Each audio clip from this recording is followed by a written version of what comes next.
Annyeonghaseyo, greetings of peace, dear ladies and gentlemen, young changemakers and peace builders. We are happy and honored to welcome you at our youth session in the frameworks of the PyeongChang Peace Forum 2022 entitled Youth Agenda for Peace 2030. In order to celebrate the power of youth to promote peace and to share the global agenda and initiatives by various youth organizations and networks to build stronger solidarity among youth groups on peace and SDGs, we're taking you on this interesting journey. We would like to acknowledge you that the session is being organized by the PyeongChang Global Youth Peace Ambassadors. So fasten your seatbelts, ladies and gentlemen. The PyeongChang Youth Spirit Airlines will be in charge of your comfort. Without a further ado, let me pass the floor to my co-pilot, co-moderator of this youthful peace leading play. Please, Chiquita. Annyeonghaseyo everyone. Together with Shukur, we are really happy to be the moderators of today's session. That is the pilots of our youth activist plan. And before we start, let me introduce myself. My name is Chiquita Edrini Marpao. I'm here in the behalf of YPA 2021. And I'm also part of PBHI, Indonesian Legal Aid and Human Rights Association. And I'm Shukur Gildemuradov from Turkmenistan. I'm also a YPA Youth Peace Ambassador, as well as National Gender Youth Activist for Young Women and member of UNESCO SDG for Youth Network. Dear passengers of PyeongChang Youth Spirit Airlines, the youth groups of PyeongChang Peace Building programs will present their activities and view on issues related to peace on the Korean Peninsula and SDGs. And two international youth networks on our common agenda and the SDGs will also present their work and perspective on the global agenda from peace point of view of youth. Indeed. Thank you, Chiquita. And before we start diving into the world of young peace builders, let's firstly get motivated and hear the congratulatory remarks. We are happy to pass the mic to Mr. Dong-ryol Kang, Network Manager of SDSN Korea. Please, Mr. Kang.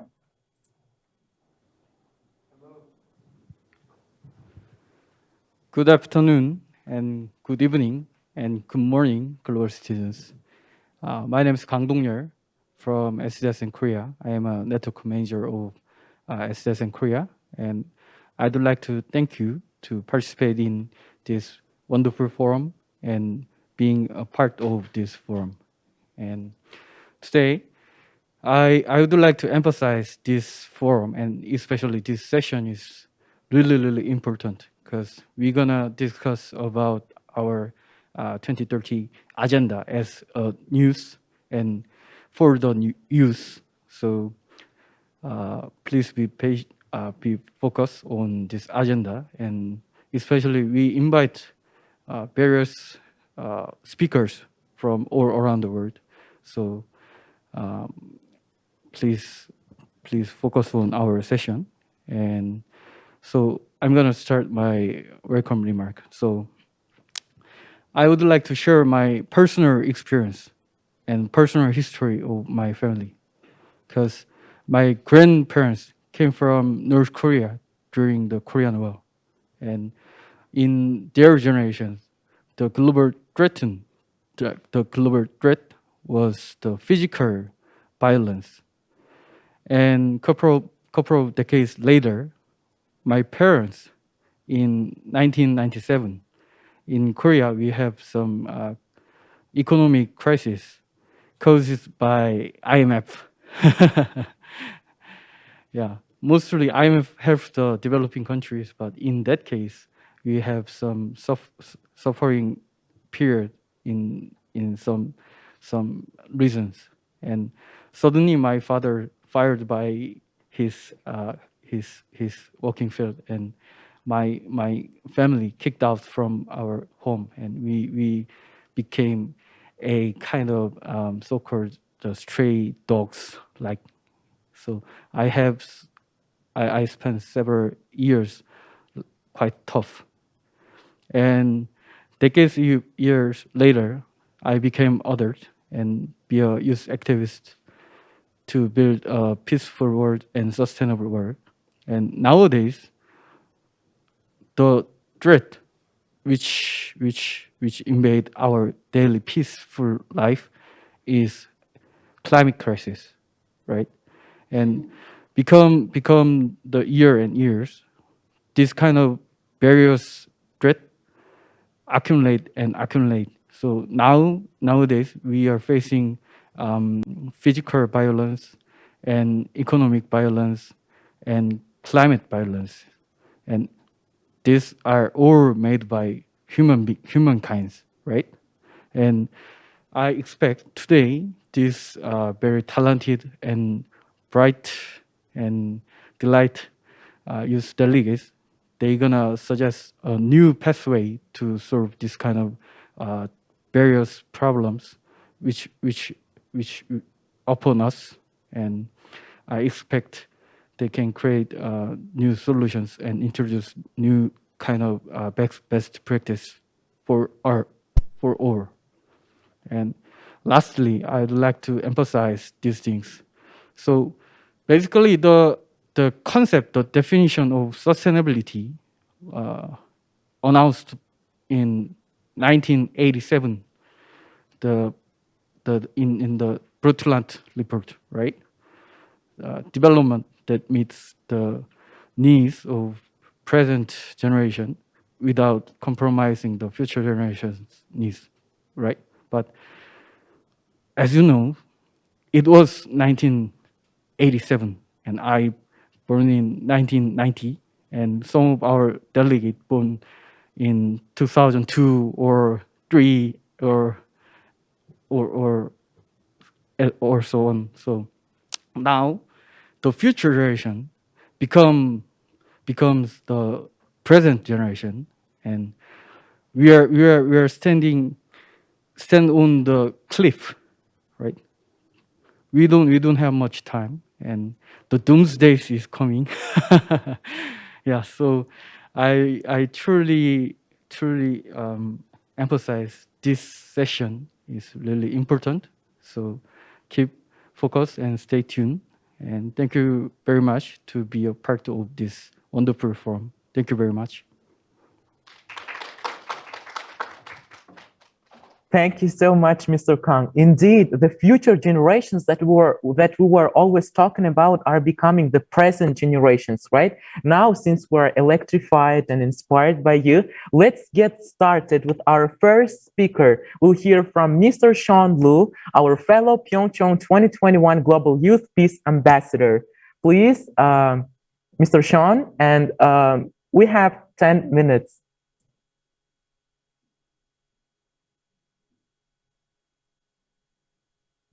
Thank you, Shuko. Good evening, Mr. Kang, fellow session members, and ladies and gentlemen. I'm No Suson from Malaysia.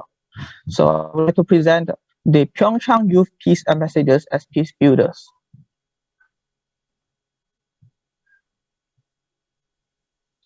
So we, the PyeongChang Youth Peace Ambassadors, are the first batch of YPS born. So the first batch of YPS were born after the first ever PyeongChang Youth Peace Challenge was held and ended successfully last year. So the 10 award winners, including 7 individuals and 3 teams, were then appointed as the PyeongChang Youth Peace Ambassadors of the PyeongChang Peace Forum, and to remind them of their roles in peace building, democracy, and peace. The youth were mandated is the PyeongChang peace spirit and to participate in promotion and advice of PPF and YPC follow-up projects. And our year-long tenure started from April 2021 to April 2022.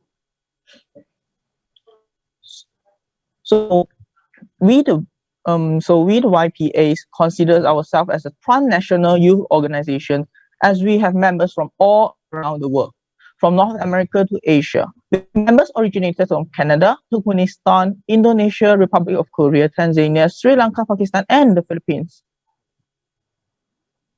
So our modus operandi includes meetings, youth sessions, collaborations, and advocacy.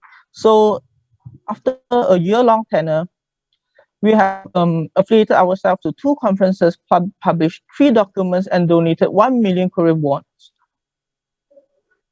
So What do we do in our meetings? So we have a meeting every 2 to 3 months, and these meetings allowed us to decide our next activity and points of focus. Since our appointment, we have contributed and shown solidarity to many parties, including the people of Myanmar, Afghanistan, and the Milk Tea Alliance. In early 2021, the Tatmadaw staged a coup against the elected civilian government, and therefore we focus on the related topics such as R2P and the Milk Tea Alliance.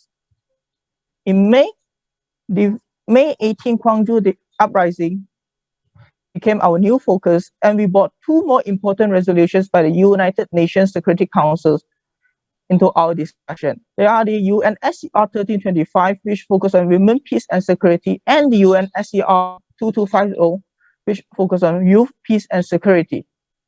In August, the Taliban once again took over Afghanistan, and we have our Pakistani member Isya to brief us about the situation of Afghanistan crisis.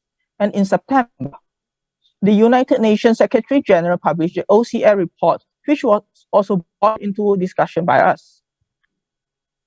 So after all of these meetings, we come to our conferences and collaborations, which the first conference that we participated was in May 2021, when we participated in Gwangju Democracy Forum that commemorates the May 18 Gwangju uprising. We held a session titled Democracy, Peace Building and Youth, in which we presented and discussed important norms and institutions on democracy, peace building and youth, including the United Nations Security Council and its resolutions such as the UNSCR 2250 and the R2P. Moreover, our activities does not stop on lip service. 2 months later, after the session in GDF, we donated 1 million Korean won to the May 18 Memorial Foundation to show solidarity and to support the democratization movement in Myanmar. And later in 12th of June, YPA collaborated with the Party Parliamentary Group Malaysia on Sustainable Development Goals to host the YAV, which was endorsed by the United Nations in Malaysia, Singapore, and Brunei Darussalam. We assisted the organizers in recruiting speakers, rapporteurs, and participants to the YAV, which is a youth regional consultation series that gathered over 60 youth activists from 14 countries and was endorsed by the state representative from UN. The report of the youth consultation was handed to the Coalition for the UN We Need Global Town Hall, which in turn determined the priorities for the C4UN ahead of UN 75 Secretary General's report. It's also worth mentioning that as a partner organization, YPS is also listed as one of the contributors of the Young Asian Voices UN We Need report, as you can see. Our logo is located on the second row, second column from the left in the report. And now 7 of us from the YPA has just finished sitting on the panel of judges for the YPC 2022, and we have just participated in the selection of our successors, the winners of YPC 2022, who are going to be appointed as YPA 2022. And now, ladies and gentlemen, we are here speaking to you in this youth session. So, YPA published statement and resolution to advocate for a cause. The first statement we published was to show solidarity to the people of Myanmar and to call against the Tatmadaw coup. Thus, the title is #End Violence in Myanmar. It was drafted together by Taeyong from Canada and Chelsea from the Philippines. The other statement, which you can see on your right-hand side, is a statement commemorating the United Nations International Day of Peace, which in the statement, we showed our solidarity to Afghanistan and Myanmar while welcoming the global ceasefire and the OCR report by the UN Secretary General. In the same statement, we also showed support to Korean peace appeal and the hosting of Gangwon 2024 Youth Olympic Games by the 2 Gangwon provinces across the DMZ. Now, before I proceed, ladies and gentlemen, I would like to invite you to scan the QR code in front of you to visit our SNS. And please do like and share if you think we did a good work. Meanwhile, I will briefly introduce to you the SNS of YPA. So SNS is an important tool of public relations that YPA utilizes to advocate for a cause, to call for action, to promote participation, or simply to engage the public. Currently, we are operating 3 platforms, and they are Facebook, Instagram, and Twitter. These SNS are run by the de facto SNS administrators team that includes Sanduni, Shikita, and me. So the 3 major types of information we share are statements, season greeting cards, and news updates, including announcements. So besides the 2 statements that I've mentioned earlier, we also post greeting cards for important occasions such as major UN observances and celebrations like the International Day of Peace, Human Rights Day, and of course the Lunar New Year. I would also like to give special credits and gratitude to Sanduni from Sri Lanka, who designed all the cards that we shared through SNS. Without her contributions, our SNS would be boring and dull. And lastly, we make public announcements, news updates, and event promotion on SNS. Besides regular reports on our activities, such as our participation in the GDF and YAV consultation series, we also make use of SNS to promote the YPC extensively. According to the analysis, the promotion post for YPC 2022 in Facebook alone reached more than 2,000 views, and the YPC Secretariat has registered 1,769 participants from 108 countries. So now that's all for our YPA part. And now is coming to my our suggestions for young peace builders. So I think you are having more attention and engagement in public policy making. And it means that when we see more and more countries are paying attention to the youth, we could see the students' movement for self-governance to political activism of the youth, young adult that is happening around the world. For example, even the traditionally conservative East Asia, such as Hong Kong, Republic of China, Taiwan, Thailand, Republic of Korea, and even Japan. So youth peace builders that are seizing this chance should adhere to these SDGs and OCA report so that their appeals and demands are conjunct to the global development. So throughout our tenure, we have been advocating for common values, humanity, such as democracy, peace, justice, and SDG by SDG 17, which is partnerships for the goals. So I think that to further strengthen YPA's practice of SDG 17, YPA should step up their current engagement and collaboration with national and regional organizations on a small scale. I think that the coming batch of YPA should set their eyes on the regions where the predecessor has not engaged with, for example, the Americas, East Asia, and Africa.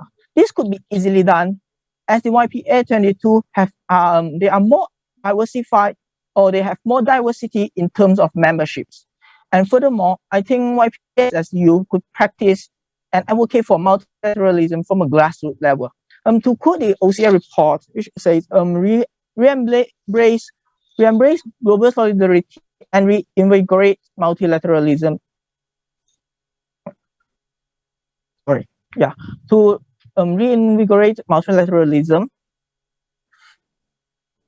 For instance, YPA could collaborate with the Multi-Alliance Movement Network in ASEAN countries, and moreover, to host lectures and sessions for peer audience with an emphasis on regional-centered approach, like focusing on regional democracy movement and struggles such as the Gwangju Uprising in Republic of Korea and the democratization movement in Republic of China, Taiwan. And lastly, I think the ideal state for YPA in the future will be a stepped up and resilient organization built on the experience of YPA 2021 and strengthened by a strong network in the regional organizations. And lastly, before I end my presentation, I would like to propose a suggestion to the PPF, which as we know that in year 2018, We observed the establishment of a unified Korea women's hockey team in the PyeongChang Winter Olympic Games that made a breakthrough in the peace process of Korean Peninsula, and which also fulfilled the purpose of Olympic spirit in promoting peace. So now, in succession of the 2018 PyeongChang legacy, we have the Gangwon 2024 Winter Youth Olympics, which is a global and regional peace initiative by sports and youth. It bears unimaginable significance as the two Koreas stepped up their collaborations of forming a joint team to organize an Olympic Games together for the first time ever in history. So we as YPA, we suggest to organize a Youth Peace Olympiad in conjunction with the Gangwon 2024. It will be the first ever International Youth Center Olympiad for Peace to be held in parallel to an Olympic Games where young peace builders from all around the world could contribute to the peace spirit of the Olympic Games without physically participate in the game. We wish that the YPO initiative to become a new tradition of the Olympic Games where there will be a Youth Peace Olympiad in every single Olympic Games held in the future. And YPA, we promise that we are willing to give full support to realize the YPO initiative. And that's all from me. Thank you. Thank you so much, Mr. Lu. Now, since we know about the background of YPA and also we heard your brilliant suggestion, we can move on. And let me now pass the floor to Ms. Soyoung Lee, 2021 PyeongChang Korean Youth Peacemakers, who will tell us more about 2021 KYPC. Please, you have 10 minutes. And thank you so much for following our time management.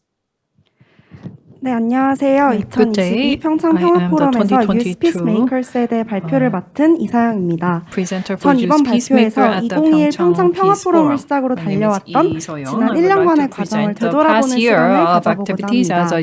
그럼 본격적인 발표에 앞서 Before I begin, I would like to present our 2021 PyeongChang Peace Week highlight video.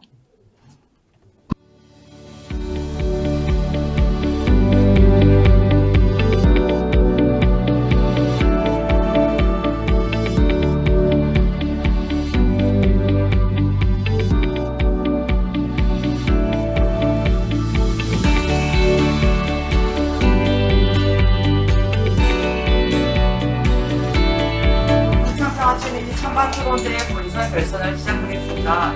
라는 것을 여쭤보고 싶습니다. 네, 저희는 실효성이 있다고 보고 역으로 질문을 드려주세요.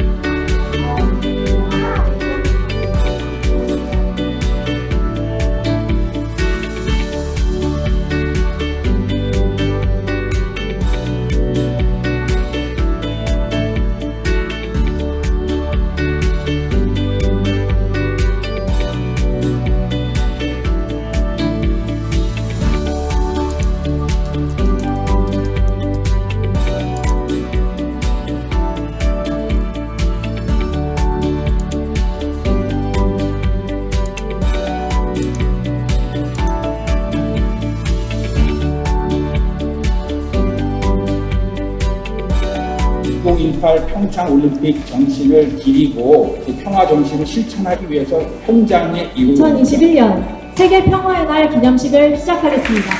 한반도 평화가 시작된 이곳 평창에서 2021년 평창 평화주간 행사의 시작을 알리는 유엔 세계 평화의 날 기념식 개최를 뜻깊게 생각하며 평화도시 평창을 방문하신 여러분들을 환영합니다. 평화라는 것이 굉장히 멀게만 느껴졌었는데 이렇게 관심을 가지고 공부를 하는 것이 평화를 위한 첫 시작, 첫 걸음이 될 수 있다는 것을 알 수 있었던 좋은 대회였던 것 같습니다. 결과적으로 평창 평화 선언문에도 도움이 될 만한 내용들을 많이 넣을 수 있었던 것 같습니다. 평창이 전 세계 평화를 주도하는 지역이 되고 있는데 미약하지만 이러한 노력들이 전 세계 평화를 구축하는 데 있어서 도움이 되었으면 하는 바람입니다.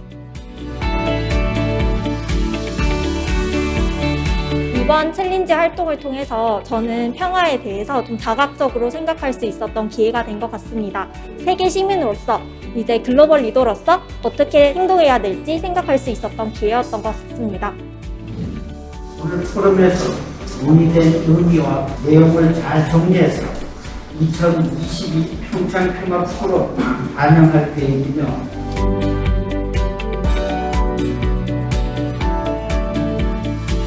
다양한 청소년들과 글로벌 이슈에 대해서 토론하고 이야기 나눌 기회가 많이 있었습니다.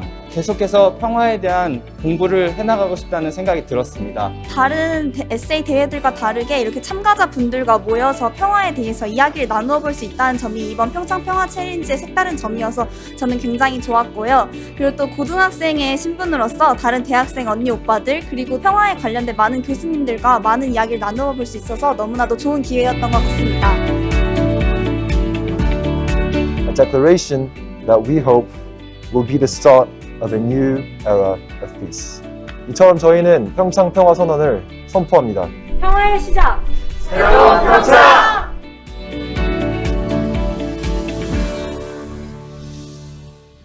네, 영상을 통해 지금 이 자리에서 평화의 시작, 새로운 평창의 메시지를 다시 한번 들으니 감회가 새로운데요. 그렇다면 시간 여행을 잠깐 떠나서 2021 평창 포럼 현장을 다시 떠올려보고자 합니다. 저는 작년에도 이 자리에서 어몽 유스 팀의 이름으로 유스 피스 챌린지 퍼블릭 스테이트먼트 부분에 참가했었습니다. 주제는 코로나 팬데믹 상황에서 청년으로서 어떻게 평화를 지키고 증진시킬 수 있을까였고, 저희 팀은 코로나로 인해 지역사회 곳곳에 무너진 평화를 바로잡자는 점을 강조하였습니다. 그렇다면 어떻게 청년들이 무너진 평화를 바로잡을 수 있을까에 대해 계속 고민했고, 그 고민의 끝에서 찾은 답은 시선의 멈춤이었습니다. 우리가 당연하게 여겨오면서 지나쳤던 것들에서 차별 혹은 불평등은 없었는지, 평화가 무너진 상황은 없었는지 잠시 시선을 멈추고 관찰하고 관심을 갖는 것이 중요하다는 것을 깨달았습니다. 이러한 시선의 멈춤은 지난 여름 평창 평화 챌린지에 참가하는 계기가 되었습니다. 저는 밀레니얼 베이비라고 불리는 2000년도에 태어났는데요. 제가 태어났을 때 한반도는 분단 국가였습니다. 하지만 과연 이러한 분단 상황이 당연한 거였을까? 라는 질문이 시선의 멈춤의 시작이었습니다. 찬반 토론대회에 참가하여 한반도 비핵화와 북한 인권 개선을 주제로 토론하면서 정치적인 문제로만 인지했던 비핵화를 역사적, 국제사회의 관점에서도 접근할 수 있었습니다. 예선부터 본선까지 찬성층과 반대측을 번갈아가며 토론하며 단순히 핵과 전쟁이 없는 소극적 평화를 넘어 적극적 평화의 관점에서 본 북한 인권의 보편성과 독자적인 형태로 변화되어 온 북한 인권의 특수성에 대한 이해도 높일 수 있었습니다. 토론과 에세이 대회 참가자들의 시상식 자리와 더불어 2021 평창 평화 주간 UN 세계 평화의 날 기념행사가 마련되었었는데요. 이날은 평창에서 다양한 전공의 학생들과 만나 원으로 둘러앉아 각자가 생각하는 평화에 대한 이야기를 나누는 시간이었습니다. On 이 their 시대 idea 평화를 of 위한 peace. 고민의 흔적들을 So we 나눴던 were able 뜻깊은 to 시간으로 exchange our 기억됩니다. views on what peace is. 그렇다면 평창, 평화, 그리고 청년의 연결고리는 무엇일까요? 저는 희망이라고 생각합니다. 2022 유스피스 챌린지에서 50편의 에세이와 그룹 디베이트 심사를 하면서 정말 다양한 국적을 가진 전 세계의 청년들이 평화에 관심을 갖고 각자의 자리에서 열정을 다하고 있다는 점에서 희망을 느꼈고 저에게 큰 동기부여가 되는 시간이었습니다. 저는 이야기는 힘이 있고 이야기가 사람의 마음을 건드리고 움직일 수 있다고 생각합니다. 전 세계 청년들 각자의 이야기가 각자가 생각하는 평화에 대한 이야기가 모여서 이 평창 평화 포럼의 가치를 만들어간다고 생각합니다. 평창의 현장에서 전 세계 청년들이 생각하는 평화 이야기를 나누는 지금 이 자리에 있는 여러분 모두와 기억과 추억을 간직하며 발표를 마치겠습니다. 감사합니다. Keep this moment in mind, and with that, I'd like to close my remarks. Thank you. Thank you so much, Mr. Young Lee. Indeed, young people have their words to say all over the world about peace. Let us now invite Ms. Aishma Chani, UN Foundation Next Generation Fellow, to share with us more about activities and successful experience. Thank you very much. And thank you so much to the organisers of the PyeongChang Peace Forum for inviting me to speak today. It's an honour to be amongst you. So my name is Aisha Machani, and I'm a Next Generation Fellow at the UN Foundation. And I'm here to tell you a bit more about the UN Foundation's Our Future Agenda programme. So I was going to give you a bit more background about the Our Common Agenda report by the Secretary General, but I think you've heard quite a lot about this report already. So I'll if you have any questions, please get in touch, but I think that's fine for now. So just to give you a bit more background about what the UN Foundation specifically did for this report, the UN Foundation was one of the key partners and was actually asked to lead the track on youth engagement, or the engagement with young thinkers and activists. So the UN Foundation put together a group of 8 next generation fellows who are aged 18 to 30 with diverse interests and expertise. And these were one of the core groups of young people gathering ideas for Our Common Agenda. Through the process, the Next Generation Fellows engaged with over 600 young people, including many within the UN system. And to do this, we held a big brainstorm in February, inviting young thinkers and activists to form action groups to explore key themes and then put forward ideas at the end of the 2-week big brainstorm process. We also held a series of national conversations, and these were dialogues across 10 countries led by young people to reach out beyond the usual suspects, those who haven't engaged in UN stuff and UN events before. We also held a dialogue with the Deputy Secretary General, Amina Mohammed, and reached out to many other youth champions in the international system. And through this process, we were able to generate some truly creative and actionable proposals, addressing some of the key challenges facing young people and future generations. And we fed our ideas back to the Secretary General's team, and we're really excited to see some of these substantively shape the Secretary General's recommendations on themes like education, jobs, and how the international system can foster solidarity with young people and future generations. But we also put together Our Future Agenda, a kind of standalone report with a vision and plan for next and future generations. In this report, we called for a new deal for a new generation, so sort of urgent action in the wake of the pandemic, as well as concerted efforts to address the long-term challenges in the education, employment, and environment sector. And we also called for recommendations to unleash a new generation. So kind of 4 transformative shifts in the way that young people are treated at a societal level, and a 10-point plan to rejuvenate the multilateral system. So that's kind of background about the Next Generation Fellows. I'm also going to share a picture of our previous cohort of Next Generation Fellows to give you an idea of where in the world we came from and the kind of diverse group of people that came together to put together this Our Future Agenda report. And the second part of this story is the Unlock the Future Coalition, and I'll tell you a bit more about that now. So whilst we were working on Our Common Agenda, we realized that actually many other organizations that were youth-led and youth-focused were running similar processes to consult with young people, gather their priorities, and then translate them into reports. And we realized that there was a risk that if we were all putting out reports at the same time, that our ideas would essentially just cancel each other out. But we also realized that there was actually an opportunity that if we came together and spoke in a unified way, that we could actually make a stronger statement on behalf of young people in the international system. And the heads of several organizations, and I'll share the logos in a moment, actually came together in September last year, and they realized this in a meeting and then decided that actually convergence in this kind of international system is key. So at the high-level week of the General Assembly last year, they announced the Unlock Declaration, and in this declaration, they announced their intention to put together a high-ambition coalition working with and for young people and future generations. And so this is a fantastic foundation for future work. I think collectively, these organizations have a reach of over 500 million young people. So this is just to give you an idea of some of the organizations involved in the Unlock the Future Coalition, but just to emphasize that this is an open coalition and we are looking for opportunities to grow, expand, both kind of across the world and in numbers. So that's kind of all of the background, and I'll tell you how this now shapes some of what we're looking to do in 2022 and beyond. So going forward at the UN Foundation, we have 3 kind of program objectives. So the first, I think there might be a delay in the slides. The first being to expand the Next Generation Fellows Program, the second being to strengthen the Unlock the Future Coalition, and the third being to act as an intergenerational platform for action to design the future. So a bit more about each of these. So the Unlock the Future, so the Next Generation Fellows Program, what we're looking to do is recruit a second cohort of Next Generation Fellows, again, aged 18 to 30, and working on key themes like transforming education in a policy and advocacy capacity.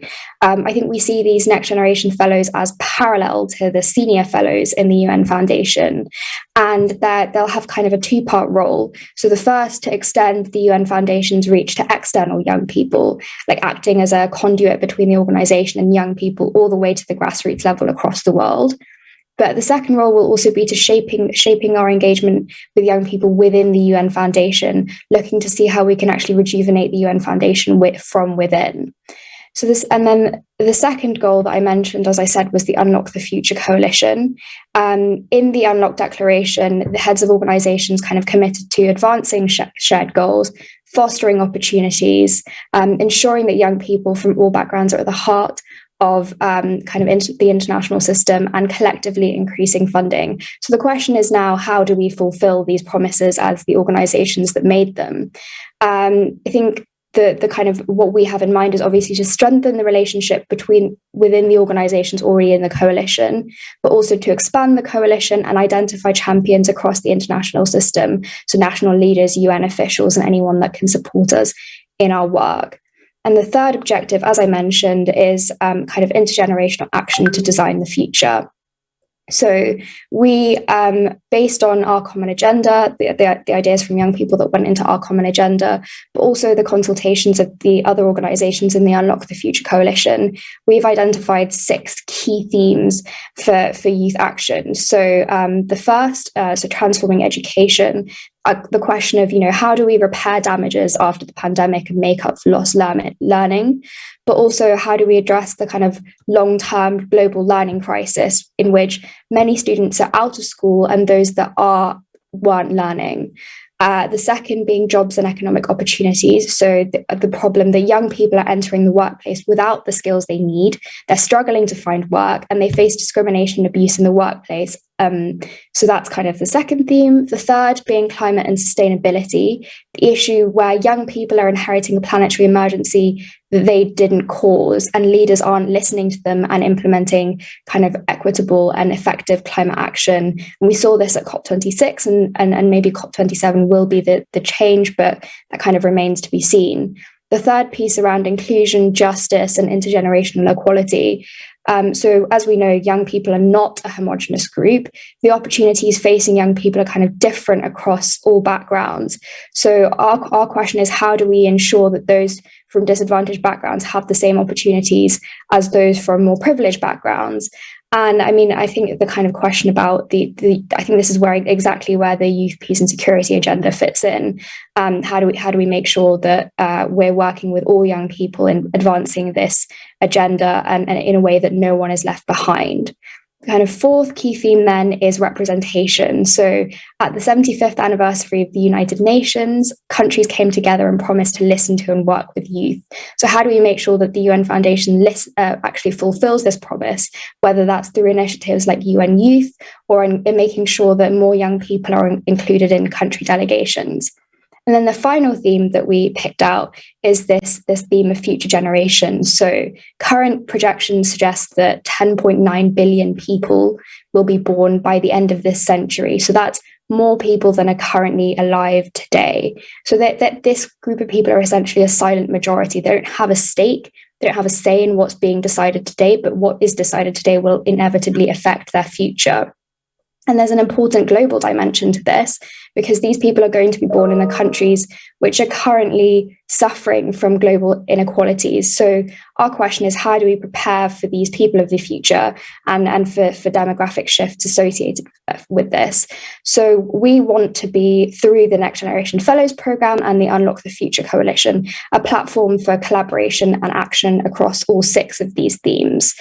Then the final kind of thing to say is we're kind of pioneering lots of different ways to put this into action. We held a big brainstorm event over the last couple of weeks. If you'd like to get in touch, please do. I'll just share my contact details at the end of this here. So young people, if you'd like to collaborate, please reach out. Youth organizations, we're a consistently open coalition, so please get in touch. And again, anyone who's championing young people across the international system, we'd really love to work with you. Ms. Machani, thank you so much for both your brilliant presentation and for already sharing meaningful opportunities with our young people, right? So get advantages of it. Let us now hear from Mr. Brighton Kamoa from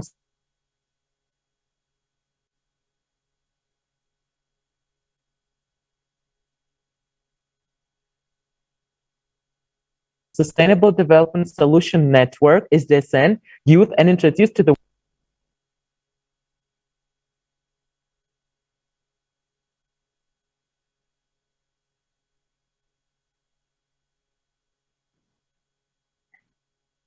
Hello, can you hear me? Yes, please. Thank you so much. I'm very excited to meet all of you today. As I've been introduced, my name is Brighton Kaoma, and I think today is a very exciting day to be able to contribute to this very important gathering. I believe the foundation of human progress and development is peace. The foundation of personal growth and development is peace. Peace within oneself and peace around the world.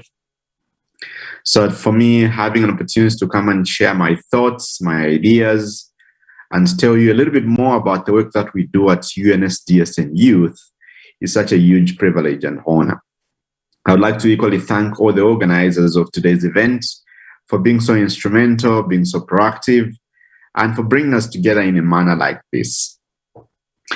I would like to begin, before I tell you a little bit more about what UNSDSN Youth does and how we are promoting global peace among young people, I would like to bring to your attention the fact that the 2030 agenda, which most speakers have referred to, pledges that no one will be left behind in implementing the UN SDGs. So what does that mean in modern day when we say leaving no one behind? I think the principle of equity and fairness aims to overcome inequality and discrimination by, say, gender, race, social status, and other qualifiers which result from a range of factors, including power dynamics, discrimination, poor system design, and insufficient financing. But the SDGs may not be able to overcome all the drivers of inequality. But the most important thing to realize is that by design, the UN SDGs underpin the implementation and monitoring of all the different goals.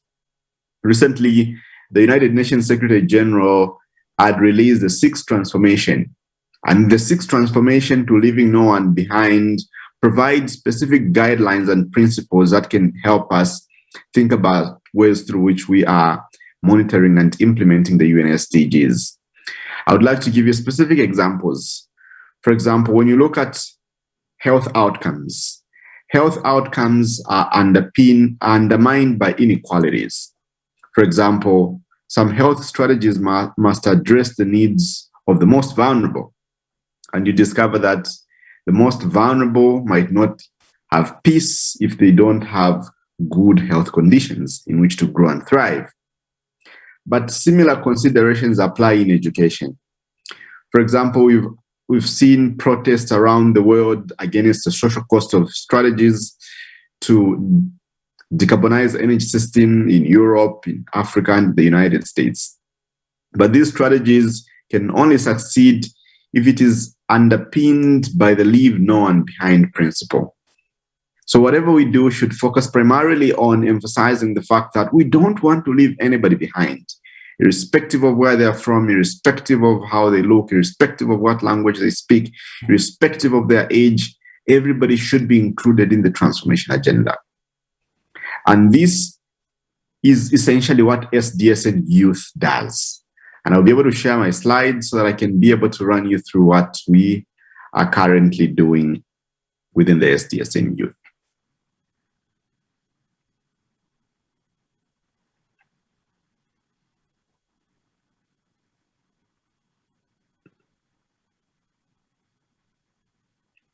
One second.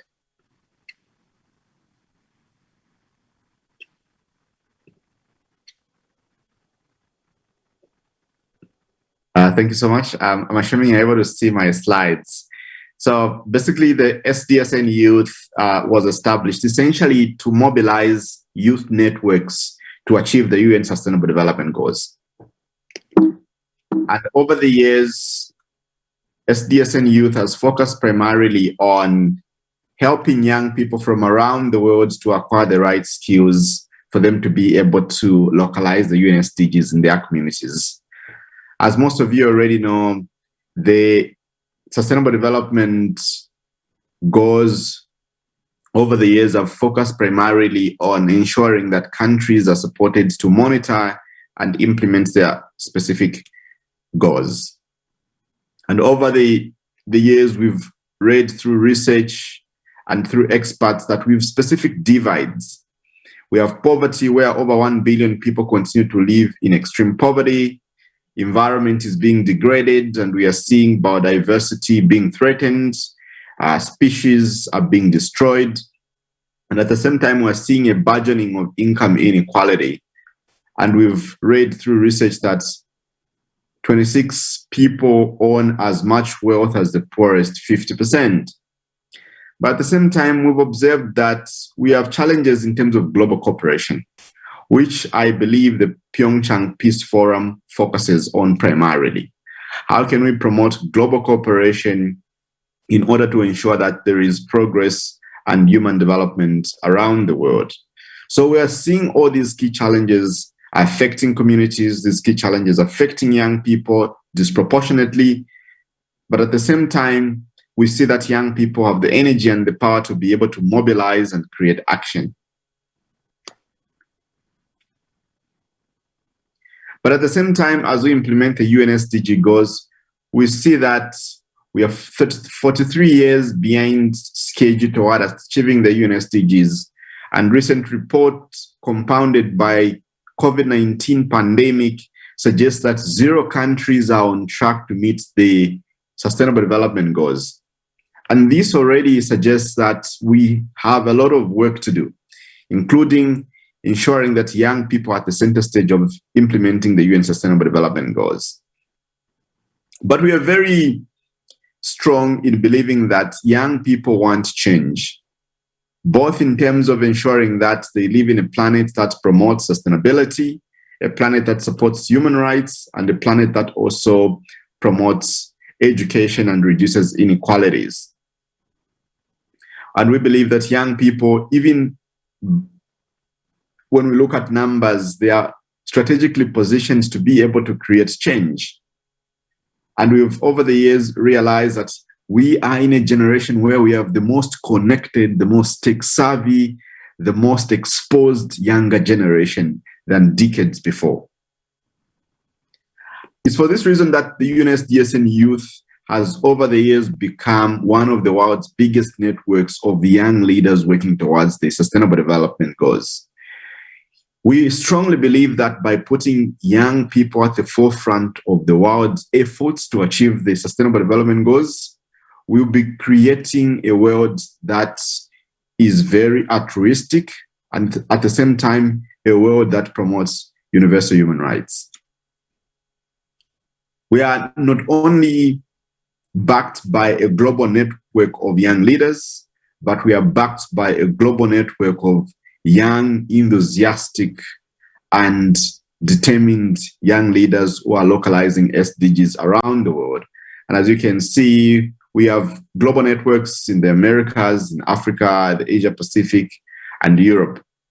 And all these networks are established to ensure that they localize SDGs, they hold events, they host forums in their respective constituencies and communities. And in line with promoting global peace, the SDSN Youth has over the last 5 years organized what we call the Vatican Youth Symposium. And the essence of the Vatican Youth Symposium is to ensure that we promote intergenerational dialogue between young people and the senior leaders and the older leaders that have existed and seen things change over the years. So the symposium convenes young leaders from around the world, and it's implemented in partnership with, among others, the Pontifical Academy of Social Sciences, but we bring in all our different partners from around the world. And I'm emphasizing the Vatican Youth Symposium specifically because it promotes human rights, which I believe are the foundational and fundamental elements of achieving progress and human development.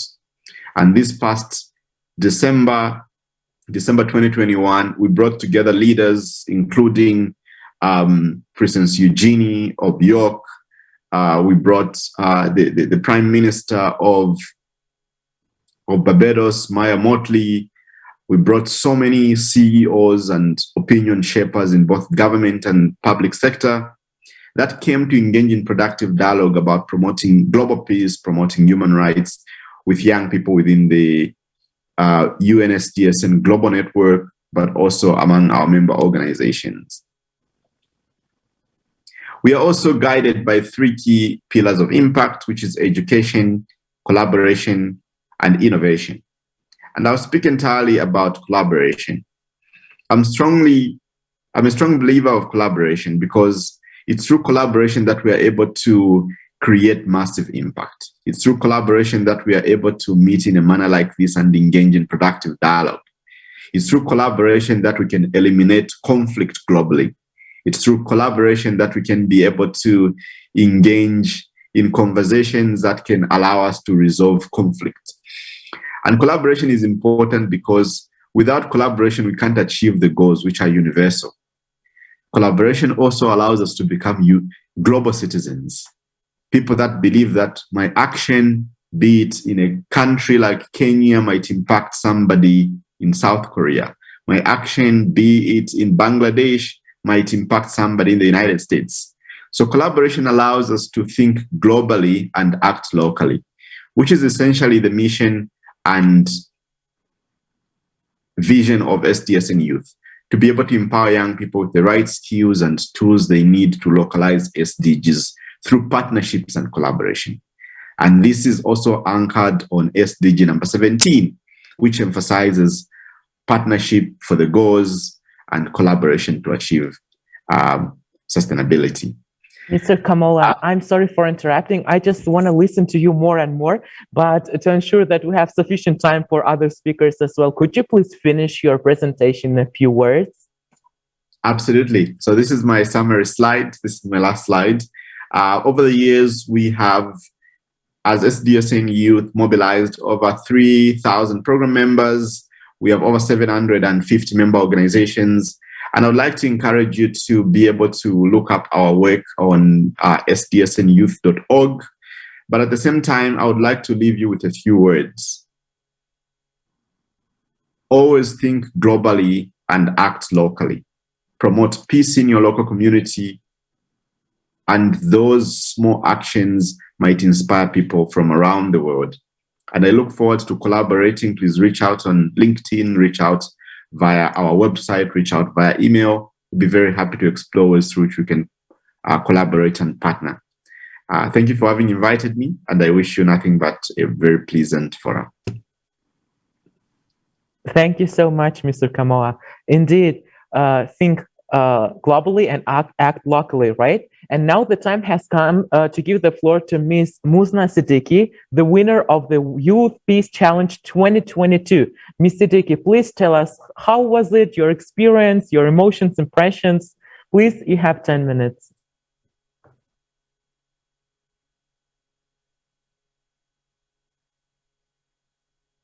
I'm sorry, could you unmute yourself, please?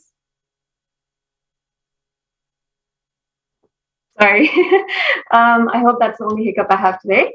I would like to say that it is an absolute honor and a privilege to be part of this panel today. And I would like to begin by thanking Mr. Anselmo Lee and the Secretariat for organizing this conference and for providing us, the youth, the opportunity to present our ideas and to share our visions for the YPC challenge, which took place today in this year in 2022, brought together a background of over 70 plus participants from various countries around the world. Winners were picked out from countries including Tanzania, Mexico, Canada, Indonesia, Pakistan, and many, many more. Our brilliant participants include activists who have worked as program officers in NGOs working on SDGs, such as Denisa in Indonesia. They have worked as partners in social enterprises working on sustainable development, for example, Alejandra and Viridiana in Mexico, and as participants of youth-led organizations working on peace and climate change, for example, Humphrey in Tanzania. However, the common goal of all of these participants is to promote peace, justice, equality, and sustainable development. And that is the theme that took place in our challenge this year. 3 key themes were discussed during the debate. Firstly, we discussed the Our Common Agenda. We discussed what challenges exist around the implementation of the OCA. We discussed what role the youth has to play and our proposals towards creating and implementing the OCA in a way which promotes sustainable development. Secondly, we also discussed the role of sports in peace building. We discussed the positive and the negative impacts and how it can be used as an opportunity to promote peace, especially through the youth. And finally, we discussed denuclearization on the Korean Peninsula and the likelihood of achieving this by 2030, discussing the existing challenges surrounding this. Our conversations centered around discussing the challenges associated with these 3 key themes. So with regards to the OCA report, we discussed firstly that there are several challenges in vertically channeling inputs of the youth to the people at the top who are making decisions. So there is a lack of institutional, structured, constant, and vertical participation. The youth are not being involved in general policy making. We are only being included in creating policies for the youth, or we're only being included in youth working groups. However, this is not going to create the impact that we as the youth are hoping to create if we are being excluded from these discussions. So we need to have a properly resourced enabling environment so that we may offer ideas in the future. Secondly, the absence of funding is another issue because usually projects are funded rather than peace builders themselves. Funding is also a very complicated process, and usually people lack access to resources because there is a high threshold and there are administrative hurdles. With regards to sporting programs, there are negative externalities such as the creation of stadiums could lead to displacement, and sports can also sometimes be used as a tool for deflection and political posturing, which may prevent any movement towards peace. Finally, with regards to denuclearization, we believe that the diverging interests of the 2 countries on the Korean Peninsula and the absence of a post-denuclearization governance framework are the 2 key challenges surrounding achieving denuclearization by 2030. However, what can be and what is currently the role of youth in peace building? I've come up with an acronym PACT. So this means that first, I believe that the youth can create partnerships. We can create international coalitions for youth campaigners and advocates. In fact, 2 of our participants, Patience Adesomina and Peace Timothy, actually created an organization called Teens Discuss, where they provide an opportunity for youth to come together and talk about world problems. And I think that that is a great example of how the youth are coalescing together and talking on these main issues. Secondly, there's awareness raising. Youth have been extremely active in creating awareness around conflict and violence. For example, in Myanmar, the youth created a Facebook campaign called Common Imagination, where they shared videos of conflict that was going on. Thirdly, youth are always challenging the status quo. We're seeing this in the case of social movements which are taking place, where the youth are asking the right questions and they're advocating for change. Take the example of Malala Yousafzai, who is also a native of Pakistan, or Greta Thunberg. Youth are not afraid to speak their voices But the problem is our voices are not being heard. Finally, I believe that the youth are using technology, which is at the tip of all of our fingers, as a pathway to peace. They're leading the way in digital peace building, and they're promoting participation. For example, there is the international global campaign called 1 Billion Rising, which focuses on issues such as ending domestic violence. And this actually led to the creation of mass gatherings in over 200 countries. So through this, we can really see that the youth are not sitting by on the sidelines just waiting for leaders of today to create our future tomorrow. No, we're actually really participating, and we are using the resources and opportunities we have at our disposal to make a difference. Going forward, I highlighted 6 key solutions or proposals for peace, which were highlighted in the Youth Peace Challenge. I've only highlighted 6, but I assure you there were so many brilliant ideas that it would take so many panels to even discuss all of them. However, with regards to the OCA, we suggested the idea of reverse mentoring for peace building. This basically means that rather than us, the youth, being mentored by people who are in official positions, we should mentor them. We should provide them with ideas and our fresh perspective on topics which have been discussed over and over again. You know, that's a new way to bring in a fresh perspective. Secondly, I believe that funding for youth peace builders needs to be prioritized. It needs to be promoted, because without adequate funding, we are not going to be able to be as effective as we can be. Thirdly, following on what Shusan suggested as a Youth Peace Olympiad, I believe that at that Youth Peace Olympiad, or even at the Winter Olympic Games, we the youth could create a Youth Peace Declaration. We could come together and offer our ideas of what we see peace in the Korean Peninsula, but then also peace globally to look like. And building off on that, we can create Olympic peace ambassadors who can provide opportunities to showcase the excellent work that is going on in the Olympic Games and how it promotes peace. They can promote the values of peace in their home countries by going there and presenting their experiences and sharing the lessons that they have learned.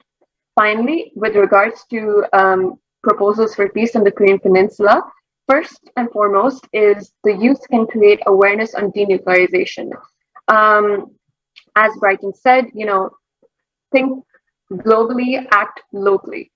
Just because somebody is located in South Korea does not mean that the conflict in South Korea is only limited to the peninsula.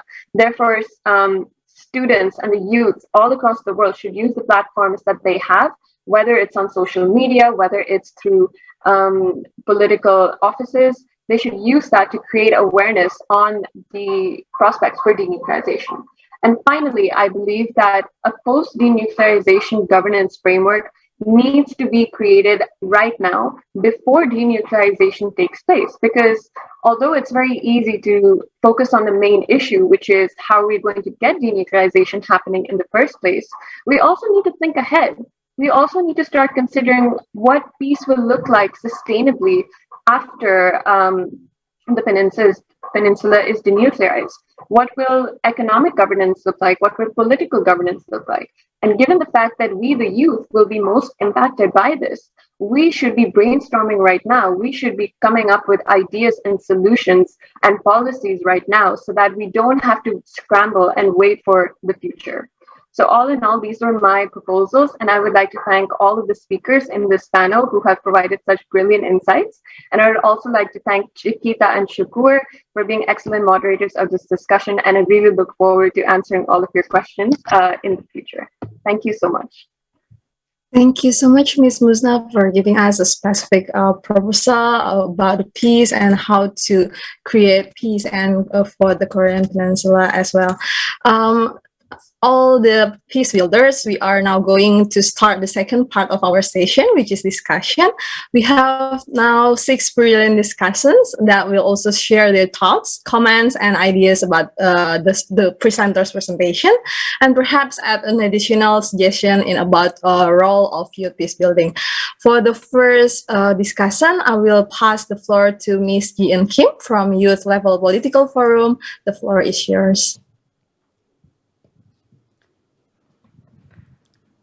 Okay. Hello, I'm Jin Kim, Chair of Youth Level Political Forum on Sustainable Development Korea. It's under SDSN Youth Korea. First of all, I really appreciate with all the speakers for preparing great presentations, and it is a great honor to be here in a place to explore the role of youth for peace with SDGs. Okay. Let me introduce my organization first. Since the establishment of the YSDGs Korea in 2020, we have collaborated with various youth organizations to achieve the goals and has proposed policies for a sustainable future. So far, 24 policies have been proposed, and a total of 13 policy research reports have been published. In this way, we speak out to the government's policies, send them to decision makers, and propose policies to local or central governments. Among them, the policy proposed under the theme of green procurement for a sustainable environment was selected as one of the 7 major tasks of the Ministry of the Interior and Safety. Through today's presentation, we are able to hear what activities they have been doing to achieve peace with SDGs in their respective positions. It was really beneficial for me, and I got insights on the direction I had to move forward. As Mr. Kang mentioned at the beginning of the session, the title of our Common Future Report, published in 1987, defined sustainable development as development that meets the needs of the present without compromising the ability of future generations to meet their own needs. But is there really something left for future generations to meet their needs now? And most of all, wouldn't the future generation at the time when this definition came out be the present generation in these days? Now, our actions are not care for future generations.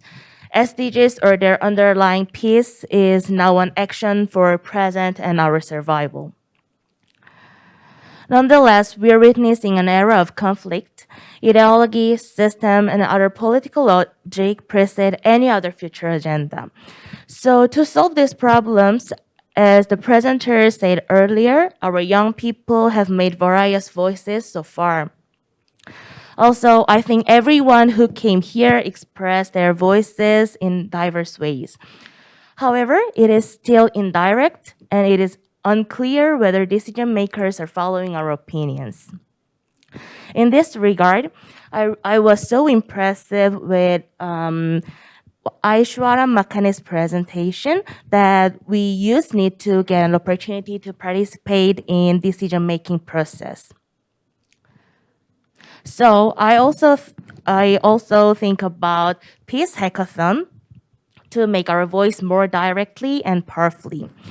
For example, we also hold the Youth General Assembly holding to the schedule of the UN General Assembly held every September. At this meeting, we youth set the agenda ourselves what we needed at the time, set goals together, and promote ways to practice. Or when the HLPF session is held, it would be good for us to hold a YLPF together and share our actions and to do activities such as writing resolutions for the future. Or as Susan Rose said at his presentation, it would be good to host Youth GA when the Peace Olympiad opening. In these sessions, it would be fun for we participate Peace Hackathon to suggest opinions to achieve our goals. Because now is a time when more direct and accelerated goal setting and common solidarity are needed. If such a meeting is possible and more youth from all over the world participate in, I expect that we will be able to further strengthen our influence. Have a sustainable and peaceful days until we can meet again. Thank you so much for your attention. Thank you. Thank you so much, Ms. Kim Jo-eun. very sorry because we have a really short time. I think I will pass the floor next to Miss Sejung Park and Miss Cheon Kang. Hopefully you can span around 3 minutes to explain on or just giving your opinion regarding the panelist presentation. The floor is yours. Okay. Good afternoon, Chairman and other fellow youth participants. My name is Sejung Park, and I'm a director of the SDG Youth Committee Secretariat in Korea. Today, we are all here to discuss how to strengthen youth engagement for a more peaceful and sustainable world. My presentation topic is the potential of youth in climate action and peace building. I will start with an introduction to SYC organization, and section 2 is going to suggest the role of youth. And I also adding some comments. Okay. SYC stands for SDG Youth Committee. It's a consultative body consisting of SDS and Youth Korean member organizations. The key role of SYC Secretariat is educating, connecting, and supporting youth organizations to make a collective impact on the achievement of SDGs and post-2020. We try to improve the network of ecosystems, including 42 colleges and 87 youth organizations. To support and educate SYC members, we make informative materials such as card news. Furthermore, we connect youth organizations and local government or NGOs by providing lectures or hosting living lab programs. To cope with COVID situation, by using metaverse, we hold a general assembly where we are successfully inspire SYC members to collaborate with others who are engaging in similar areas. SYC Secretariat is always looking for your youth activists. And this month, we recruit new members, so please join us. Okay, next, let's move on to the main agenda. According to the 2021 Global Risk Report, climate continues to be a looming risk as global cooperation weakens. Fortunately, the youth generation around the world tends to take active reactions to this issue. So I focus on some key proposals across the 12 comments that OC report mentioned. Protect our planet, promote peace and prevent conflicts by improving digital cooperation and listening to and working with youth. Climate action is strongly correlated with peace building. For instance, the rapid changes of Mekong River due to climate change have widespread influence on the conflict among nearby countries. It seems the negative impact of the climate crisis deteriorated the relationship of countries. However, climate action should be taken with peaceful cooperation with neighboring countries. It means peace becomes both an essential method and result of climate change adaptation and mitigation. At this point, youth can be a key actor to maximize their potential. If we narrow it down to the Korean Peninsula, the restoration of the ecosystem in Baekdudaegan mountain range is an essential element in the Korean Peninsula's climate response. The Republic of Korea cannot be geographically separated from North Korea, and we will be exposed to risks together. In order to increase carbon absorption sources, there are constant expert voices calling for ecological restoration from the Baekdudaegan mountain range to Mongolia and Russia. I hope that these days the younger generation's lurid perception of unification will meet with high interest in climate change, and that it can contribute to environmental cooperation as peace building. Current youth and future generations are the digital natives, and we have global citizenship because we have been exposed to international issues and education with smart devices. Although economic fragility and social divisions are set to increase because of pandemics, youth have the ability to band together. Adding some comments to the presenters, thank you for our passionate presentations, and I'm also looking forward to holding a Youth Peace Olympiad. I'd like to ask some personal question, but I don't have time to ask from you, so I'd like to wrap up my presentation, delivering one saying of Martin Luther King Jr. Peace is not merely a distant goal that we seek, but a means by which arrive at the goal. I also believe that peace is both the ultimate objective and current effort to a better life in the world. Thank you for listening. Thank you so much, Ms. Sejong Park. And next, I will pass the floor to Ms. PyeongChang. Please make it 3 minutes in a row. Okay, the floor is yours. 네, 안녕하세요. 저는 한국외국어대학교 정치외교학과에 Hello, 재학 중인 I'm majoring in 강채연입니다. foreign diplomacy at Hankuk University of Foreign Studies. I am Kang Chaeyeon. With my colleagues, I engaged in the 2021 PyeongChang Peace Forum as a Korean youth peacemaker, and today I am here to introduce to you the PyeongChang Peace Declaration. Today, I want to introduce to you the purpose of the declaration and also go into the core contents of the declaration and also to go into the significance of the PyeongChang peace spirit. Now, PyeongChang is a city of peace, and the PyeongChang Peace Challenge was born for the purpose of spreading the legacy of the PyeongChang spirit.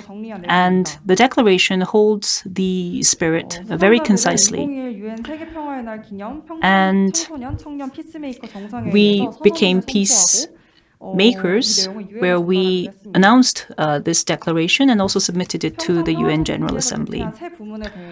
There were 3 contests that were held under the Peace Challenge. First was a debate contest on the peace on Korean Peninsula.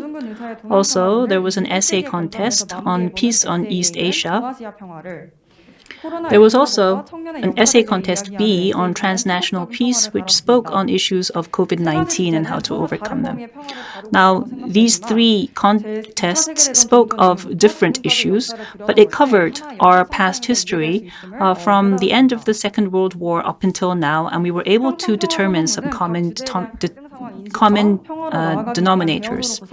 And the declaration holds various proposals and also ends with the role of youth and their role as peacemakers. Because we don't have time, and we'll go into just the core sentences. First, our peacemakers understand that the denuclearization is a very immediate task, and we are still a divided nation until 2022, and this is a result of an ideological fight between the powers. And so not only the related powers and governments, but also the civil society, as well as related organizations, have to take part and take interest. And we therefore urged the MPT and the ATT and the TPNW and other treaties to be acknowledged. Also, there was an acknowledgement of the peace situation in East Asia, because these are all remnants of past historic conflicts and the Cold War. And we must stop the cycle of violence and move to a cycle of cooperation and peace by resuming the dialogue between the summit leaders. Also, we go into the Mr. An Jung-gun's spirit and how this should be spread throughout East Asia. Also, we ended on our recognition of COVID-19 as a public health issue, which highlighted the various discriminations that we have against each other, and also discriminations between various classes and also countries. However, this transnational crisis cannot be solved by the effort of just one single country, but it also underscores the importance of multilateral efforts such as the Paris Accord, and therefore paves the way for future development.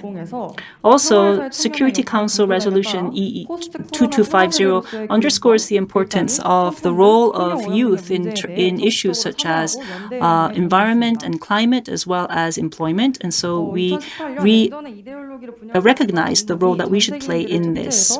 Also, there is mention of how the Korean national team was born during the PyeongChang Olympics, and how this underscored the PyeongChang spirit of peace. And we also hoped that this would lead to the PyeongChang Youth Olympic team being introduced in 2024. With that, let me conclude. Thank you very much.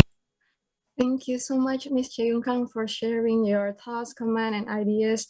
And I think we can move to our next next discussants from YPA, Ms. Sanduni Disnake from Sri Lanka. 3 minutes for responding and comments. The floor is yours. Yes, sure. I try to share my screen.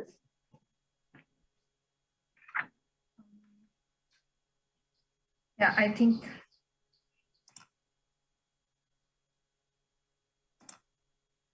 It's visible? Yes, it is. Okay, hello, greetings everyone. I'm Sanduni Disnake from Sri Lanka and finally undergraduate. My major study is urban and rural planning and design, and I'm one of the PyeongChang Youth Peace Ambassador 2021.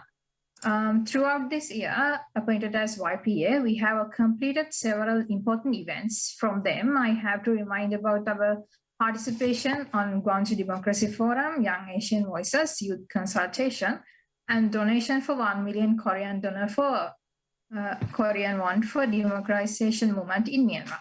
And we have spread our awareness about peace and solidarity via our PyeongChang Youth Peace Ambassadors social media platform.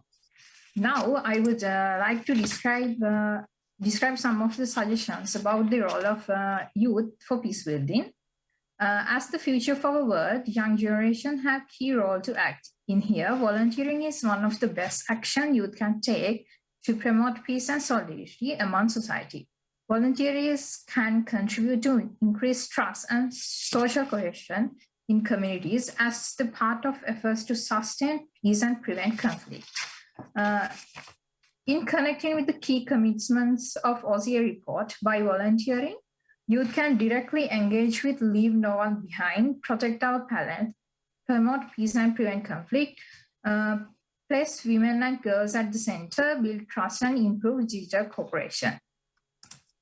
Engage with the political process. As example, Youth Parliament, Model United Nations provide youth a wider view to express their innovative ideas directly to respective authorities. And the social media act vital role in the 21st century when delivering ideas, messages to the community. Youth can use social media platforms to promote peace and solidarity.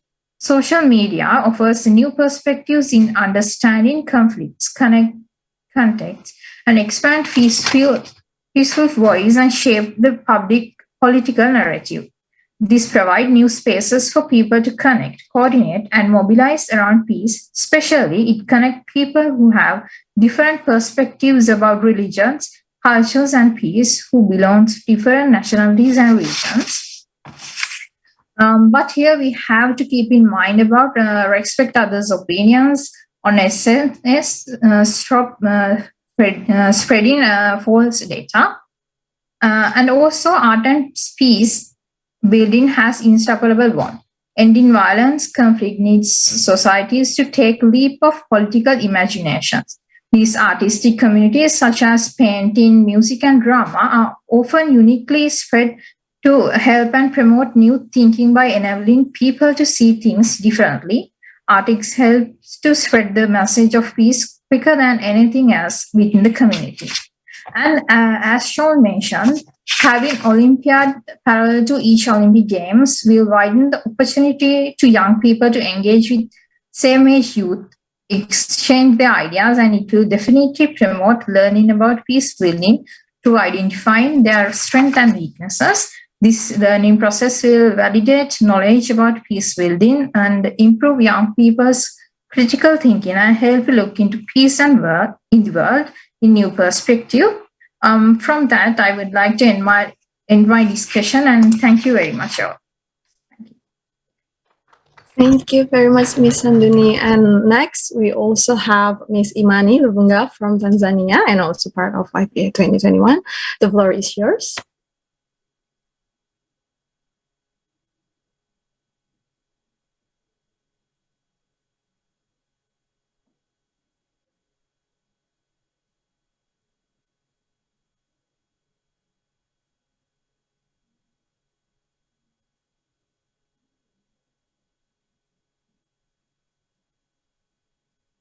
Hello everyone. Can you hear me?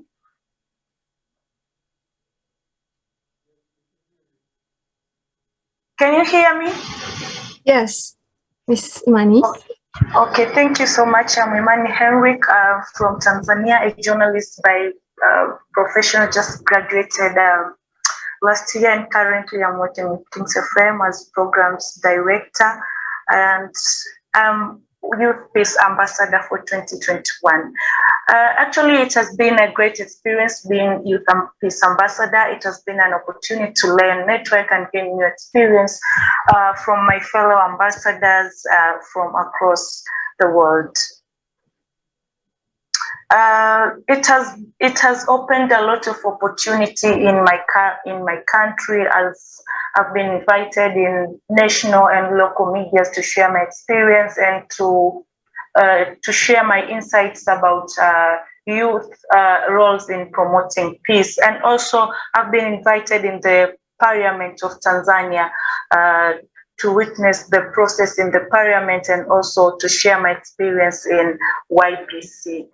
But still, youth have several roles to play in maintaining peace and with connection to SDGs and OCA reports, and the following can be done. I think a lot has been shared by the previous speakers, and as I am journalist, I think we all know the power of media. Just to add, we can, as we youth, we can also use media as powerful tool to promote peace.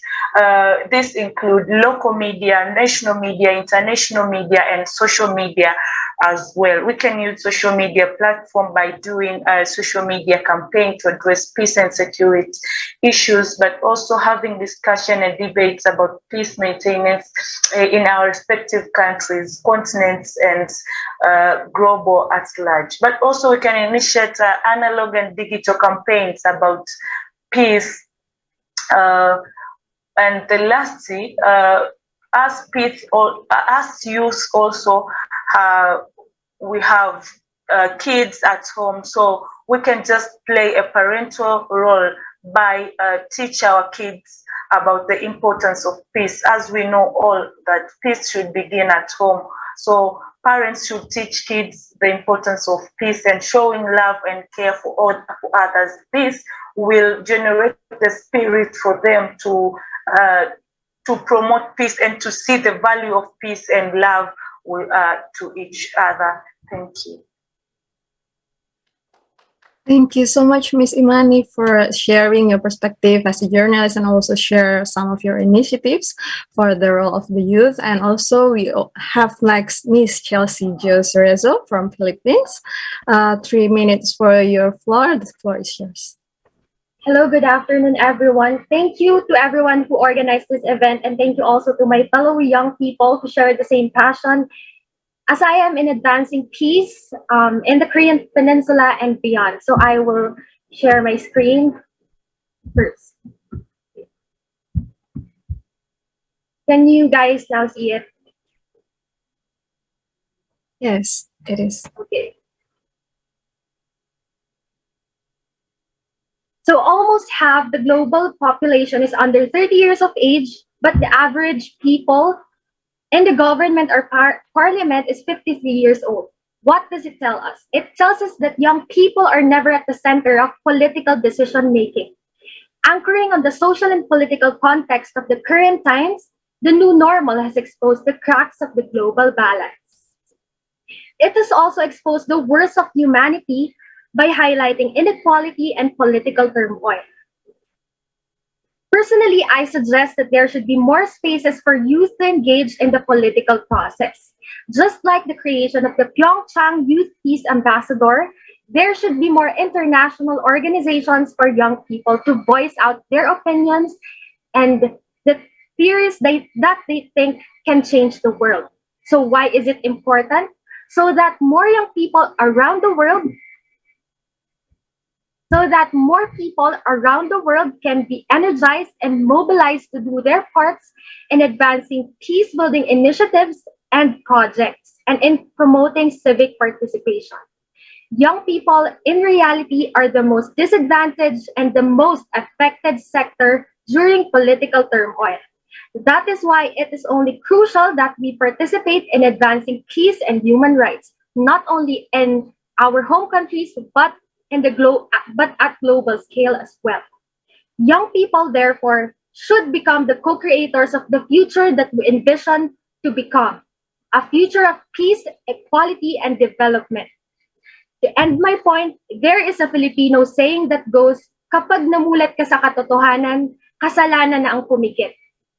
Which is translated to, when your eyes finally saw the truth, it is a sin to close your eyes and turn a blind eye on it. Ensuring that injustice should remain only as a distant memory should be an aim shared across the world. Nations, especially the young people, should stand in solidarity to eradicate inequality and injustice. Thank you. Maraming salamat po.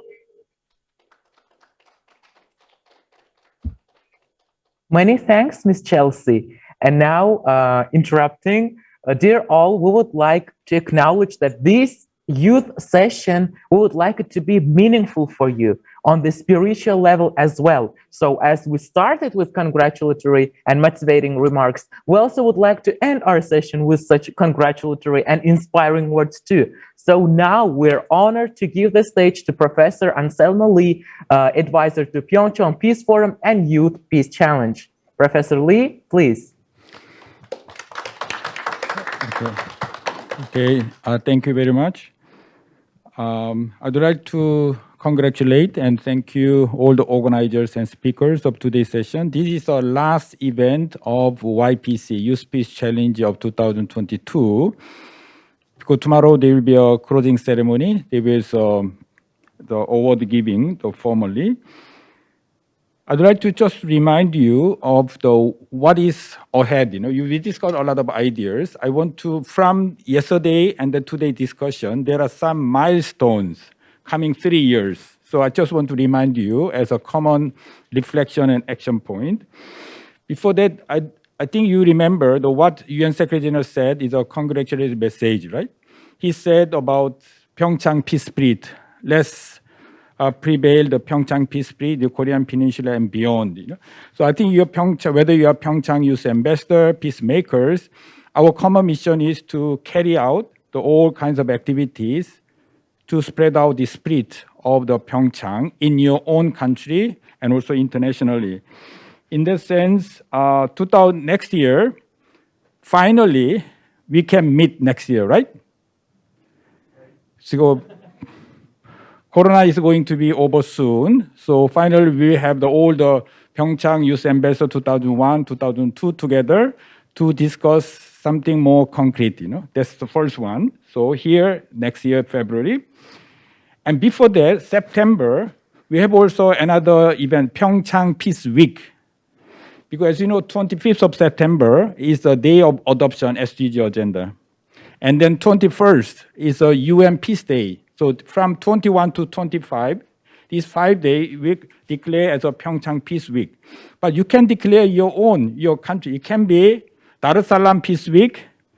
It can be your localities, right? So let's spread out this idea of linking peace and SDG in the name of Peace Week. This is one suggestion. And that time there will be also the Youth Peace Challenge Korea version for Korean participants and also possibly those who are living and studying in Korea, Okay. 2023, as I said, is a PyeongChang Peace Forum 4. And also July is a 70th anniversary of armistice, ceasefire of Korean War, So this is going to be another big event. And then 2024, there are 2 events. One is, as Sean suggested, Youth Peace Olympiad, So the peacemakers in parallel with the youth athletes, this is January or February. Then UN Summit, the Summit of the Future, So these are some of the global events which you can make use of for your own activities, right? So let's discuss together. And next year, already in this session, we have PyeongChang Youth Ambassador, Korean Youth Peacemakers, and SDSN, and UN Foundation, and then Coalition for the UN We Need, and also local group, YLPH, SYCS. Let's bring more youth groups together to plan and then take a concrete action. You know? So closing ceremony 2 days ago, I mentioned about DMZ. You know? We cannot go to DMZ now because of coronavirus, but always the first PyeongChang Peace Forum 2019, 2020, always the last day, we finish our PyeongChang Peace Forum at DMZ. You know? But unfortunately, cannot this year. But next year, definitely we'll go to DMZ. As you know, DMZ officially meaning demilitarized zone, but in reality, most militarized zone in the world. You know, you will feel what is the militarization if you go there. But the day before yesterday, we said let's change this DMZ to dream place for MZ generation. When you go next year, is it okay? Dream place for MZ generation, because my generation we are fighting for democratization, but your generation is for peace, permanent peace regime in Korean Peninsula. So let's work together to build a peace, but not only for Koreans, but also beyond Koreans. You know, so the all together, let's build a solidarity together. So once again, thank you very much. Let's continue. Okay. Thank you so much, Professor Lee. Indeed, you're such an inspiration, and the words that you're saying, the dream of MZ, I believe that with the actions of all of us together, we can make it true. And now let's make the group photo, right? We're asking all participants, amazing speakers, and everyone to turn on their cameras and smile on the photo.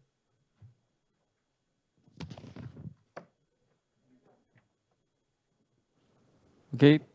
Thank you for your participation, and I hope we can go further from now on, and I hope to meet you on September and next February. Thank you very much, and have a peaceful day.